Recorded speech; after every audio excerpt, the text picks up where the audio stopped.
Welcome to another episode of the Hip Hop Uncensored podcast. I'm your brother, Oher, from Hip Hop News Uncensored. And sitting across from me is my co-host. What up, y'all? It's your man, Sam, and Viral Hip Hop News. We're in the building for a very special edition of the Hip Hop Uncensored podcast on this Super Bowl Sunday. We got a special guest in the building. Our man, Michael Oher, is on the podcast. Very, very happy to have you on, brother. How you doing? I'm good, man. I appreciate you guys having me, man. It's an honor to be on. And, yeah, man, let's get it rocking, man. It's an honor to have you, Super Bowl champion of the Baltimore Ravens. Yeah. Star of the movie Blindside, man. Definitely happy to have you on. So before we get into the proceedings this afternoon, let's talk a little football, man. You said it was Super Bowl Sunday. You got some festivities getting popping. We all do. We can't wait to get to it. Who you got, man? We got a real crazy game going on. We got the GOAT versus the GOAT in training, or the GOAT in waiting, let's say, man. So who you got, man? Yeah, man, that's when, people been asking me, man, who you got? I just say the GOAT, but, both of them being the GOAT, my thing is, man, sports, you get a few people where, you pay to watch, you got to tune in and this, and football, I just like football, you know what I'm saying? So I just watch it all. I'm like football Sunday, I just love it. So few guys, man, you can really, for me right now, Aaron Donald, you want to go in and watch what this guy does. Few guys, Jalen Ramsey, Lamar, guys like that. But Patrick Mahomes, man, he's number one. Where I want to see on a Sunday, just watch a guy perform. I've never been that way until this guy arrived. I mean, this guy's magical, man. He's a special human being, man. The way he fooled with that rock, man. So. I got to go with Patrick Mahomes back to back. They got a couple weapons coming back, so I got to ride with Patrick Mahomes, man. He the truth, man. No doubt. No, so you grew up in Tennessee, Memphis, Tennessee. 12 different children, man. How was siblings? I should say. How was your upbringing out there, man? Down there, man. The things that I'm doing right now. It's a reflection on the way that I came up, grew up in an environment where a child shouldn't have to grow up in, right? So, I was just talking, I'm, working on projects. So when people, talk to me or I meet people and, or whenever a story or anything, they say, man, you were a miracle, right? So, growing up, sleeping on the bridges, in cars, a lot of people go through that. So it shouldn't be a miracle. So my thing right now is I'm working on, man, to normalize that situation where, instead of being 1 out of 10, a diamond in the rough, me being a miracle. So it has to be, man, eventually get it to 3 out of 10, 5 out of 10, then normalize it. So those are the kind of projects I'm working on, man. And, growing up the way that I grew up, a lot of us go through it, and that's why I'm trying to change that, man. But it was rough. Human being, especially a child, shouldn't grow up the way that I grew up in, the way that they're growing up now. So it's definitely a lane, man, to change that. Who decided to get you into football at a young age? And you start like Pop Warner? You start in high school? Who made that decision? Like, all right, we can get him on the field playing football. Well, the thing is, in the hood, where you growing up in the neighborhoods or whatever, you always playing sports. You always basketball, football, you running, you playing, all kind of games. So you're going to be athletic as long as you're around a bunch of kids growing up. You know what I'm saying? So the thing, I was in the sports, as an early age from the time I was 7, 8 years old. So I started playing 8th grade football. I came across a guy, he was from the same neighborhood I was in. His name's Tony Henderson. And he would have basketball teams, youth football teams, and things like that. And, he grew up in the same neighborhood. So guys was out, how kids playing basketball, football, and guys watching, right? So it was a guy watching us, play sports. I was a bigger guy, moving pretty good, doing things that, guys my size shouldn't be doing. So went back and told him, man. He came, next day came to my house and got me on his AAU teams, on his youth football teams, things like that. So it was just, man, just playing around in the neighborhood, and somebody, happened to see me and go tell, just word of mouth, really, and that changed my life. So, yeah, definitely a blessing. Now, you went to the University of Mississippi and then were drafted into the Baltimore Ravens, and your story, or the story, The Blind Side, I should say, was based on your life, or a story that was wrapped around the Michael Oher story. And it was a captivating movie in 2009. I remember my son was 1 at the time. I'm the new dad. I just watched this story, Michael Oher, what he had to went through was powerful. And then 2020 comes around, 2021, and I'm reading a story about how you didn't like the story, and that wasn't even a true depiction of your life. And then I started getting into the real reasons why, and I'm like, wow, I'm glad we got a platform that we can reach out and talk to this brother personally, because I would love to hear the true story on the movie, what you thought of it, and then your real life and how it should have been depicted in your opinion. Well, I think you probably saw one of those clickbait stories, man. Okay. At the same time, the blind, coming from where I came from, man, it's a true honor and a blessing to have, some of that magnitude made after you. And the thing where I'm looking at it now in today, man, 2021, it inspires so many people, behind me to take them, to help them, man, get a vision where, man, if he did it, I can do it, because I'm in the same situation, right? So the thing about it is, I've said some things as well.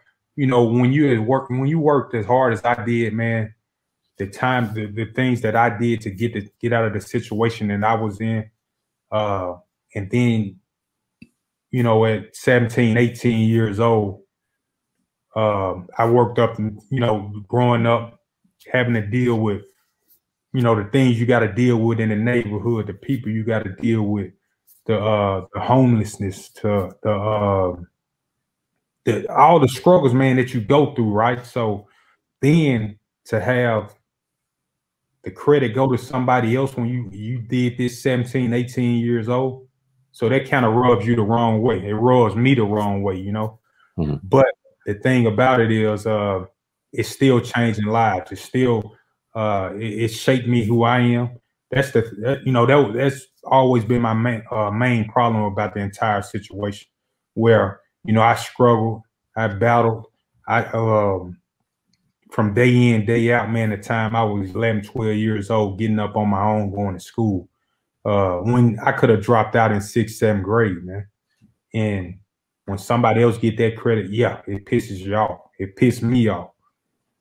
But like I said, man, now you got to see the bigger picture. You can't be that dumb guy who they really depicted you off of, right?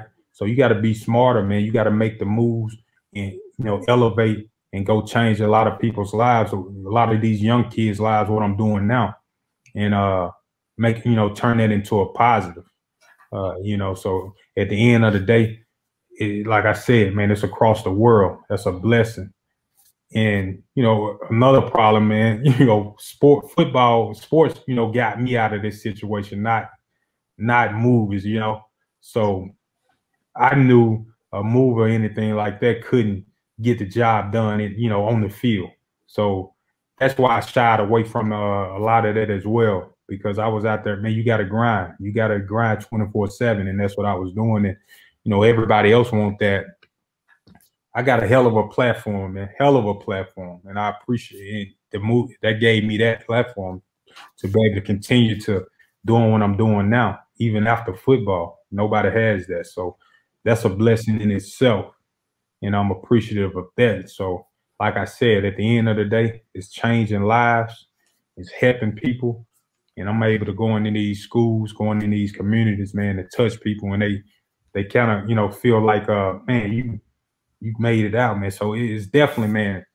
And, for a lineman too, it's definitely, I see my name still coming across social media all the time because of it. So it's a great platform, man, and I'm appreciative of it as well. Now, you, in a story that I read, it was talking about a lot of racial undertones that you dealt with personally that weren't depicted in the movie. Was that true or false? racial undertones. Well, I mean, I'm not sure what you mean by what do you mean by that first? There were a lot of things that you may have dealt with from as a black man in real life that depicted in the movie, and you felt as though this is per the story that wasn't portrayed enough on screen, that a struggle as a black man wasn't portrayed enough on screen, and the power of a black man wasn't on the screen as much as you would have liked. That's what was read or written in the story. Well, the thing is, man, I'm gonna go back. You know, I ain't gonna get too deep into it.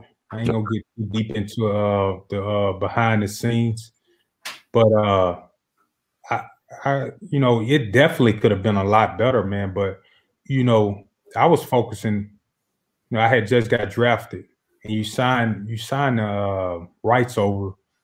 You know, a couple years while I was in college, so I couldn't with the NCAA. I couldn't be involved with that stuff. You know, I couldn't be involved with it. If I'm, you know, involved with that, I'm automatically ineligible. The school is going on probation, right? So I couldn't be involved with it. By the time I get out of college, I'm getting drafted. I'm playing NFL, man. I got to focus on that. So I can't take the time out to go focus on this and see what's going on over here. I got to worry about what's going on Sundays and throughout the week, and that's how I lived it. You know, when I tried to, you know, go back, and I just never had the time. And then, you know, the movie came out, things like that. But man, most definitely, man, my personality, the way that I think, the way that I go about my everyday life, I don't honestly think that would even sell. You know, I didn't talk to the people too much. Because I mean, I don't. If you know, you guys, if you get a feel for who I am right now, it's not going to sell too much. I've always talked this way. I've always been well spoken. I've always went to school on my own. You know, ain't nobody had to save me, man. So will that sell in America? You think? I don't think so. So they got to do what they had to do. What they had to do. But, you know, at the end of the day, man, it's about me being smarter now and correcting a lot of that stuff. And, you know, I got some stuff going on where, you know, it'll be, you know, some good stuff. So, yeah, I mean, the way that I think, man, the way that I, you know, rep my people, most definitely get pissed off. But what I'm learning, man, the last couple of years, you got to forgive, you got to move on in order to elevate, you know. So that's the thing. What's your thoughts on the lack of black NFL head coaches and GMs? You know, it's been a lot of, you know, chatter all over the league. Like, you know, these black coaches are not getting a fair shake. You played in the NFL. What's your thoughts on that from your perspective? Man, you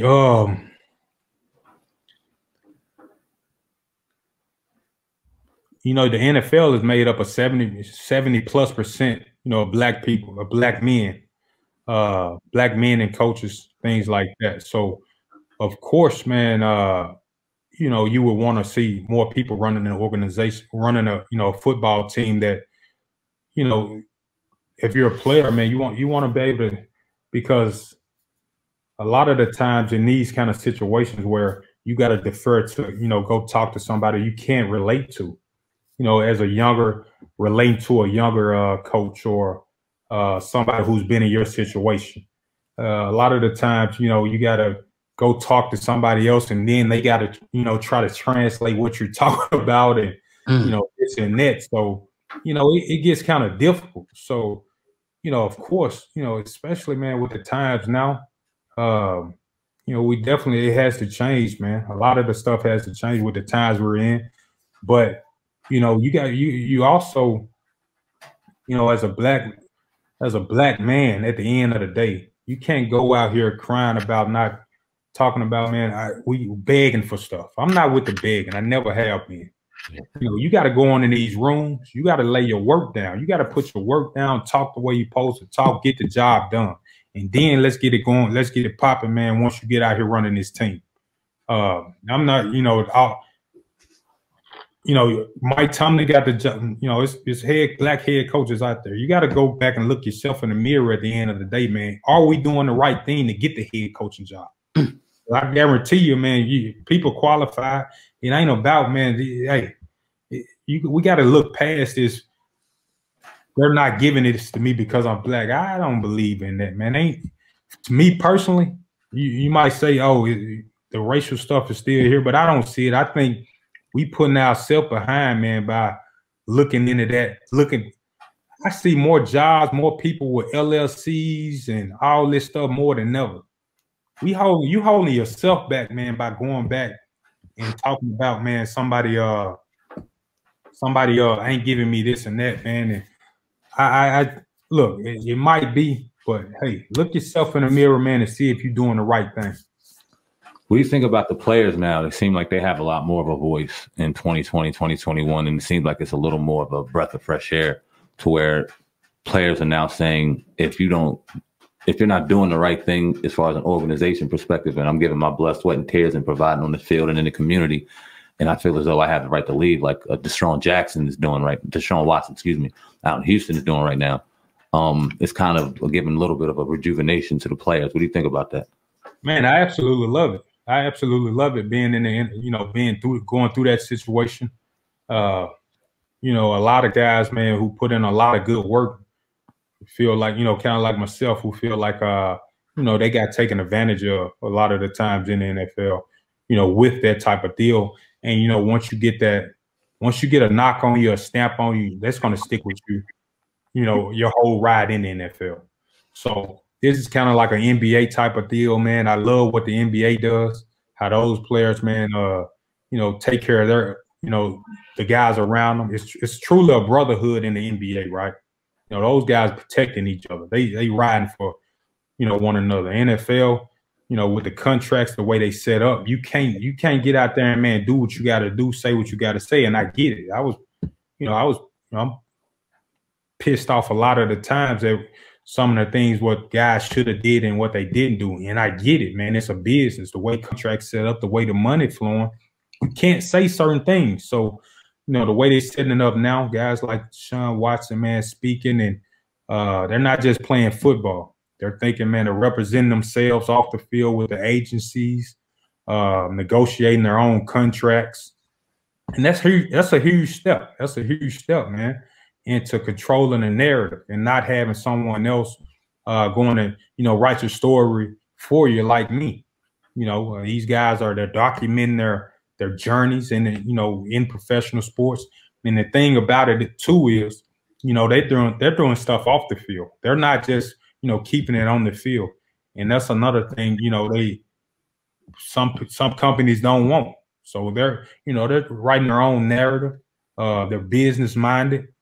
And man, I just love watching it, man. When I see those stories, I just enjoy it. I enjoy every moment of it because that's how it should be. You know, it's not shut up, man. We're paying you a lot of money to go out here and perform. Nah, I'm making you a lot of money too. We got to put that in that's going both ways. Yeah. You know, so, and with guys like Deshaun Watson as well, that's another thing. I ain't gonna even get into that, but yeah. So who's the best in your time playing? Who you think was like the most dynamic or the best player you've seen on the field that you got to witness? The best player? Yeah. Offense or defense? Any position, yeah. Man, that's a hell of a sport, man, football. You know, they say basketball guys are the most athletic and things like that, where, you know, you can go, I got so many, man, football guys I know can go out there and, man, hooping like they supposed to, you know, like they supposed to be a G League All-Star. You know what I'm saying? I ain't gonna go too far to the NBA, but, you know, hooping though, right? They can go off that court and go perform in a G League. Them some hell of athletes, man. I have to say Cam Newton, man. Cam Newton. At his height, playing with him. You talking about a specimen. You talking about a guy who you can just look at and be like, man, this guy here is just from top to bottom, athletically, frame, just everything, just gifted, personality. the aura he just lets off, man, it was great to see, great to be a part of. Hell of an athlete, man. But it's just that's Ed Reed, man. Man, it's so many guys I've been around where at that level where it's unbelievable the things that they can do and the speed. Man, it's crazy. So you got, man, probably 5 of them guys on each team, though. You know what I'm saying? So it's some monsters out there at that NFL, man. Indeed. I got my last question to you, brother. Definitely appreciate your time. It's a hip hop question, man. Who you listening to? Who's Michael Oher got in his phone right now that he's listening to music wise? I knew that question was gonna come up, man.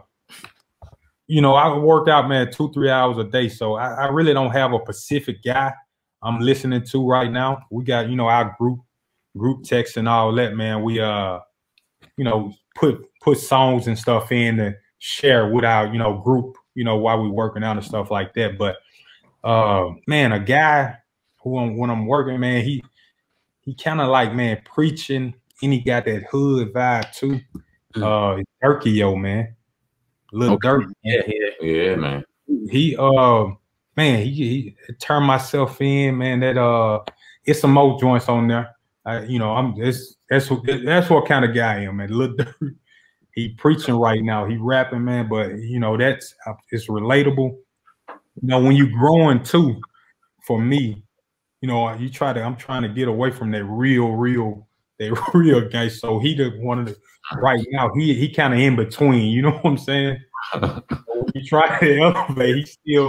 He's still preaching what I know, but you know, it sounds good too. You know, the way he putting it out there, man. So Lil Durk, man, right now for me. All right.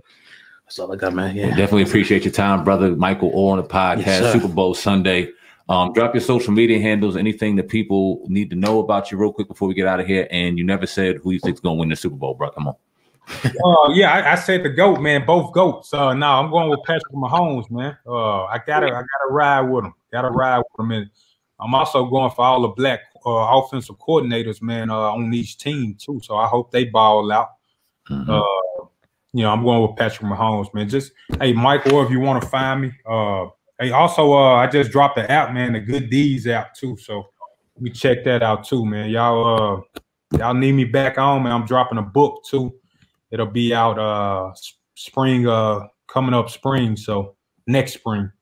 So I'll be back on, man. I'll let y'all about that. That'd be dope, man. Come on through, hit us up. We on and appreciate you. Michael on the podcast. Salute, brother. Appreciate you. Appreciate you guys having me, man. All right, bless, bro. All right.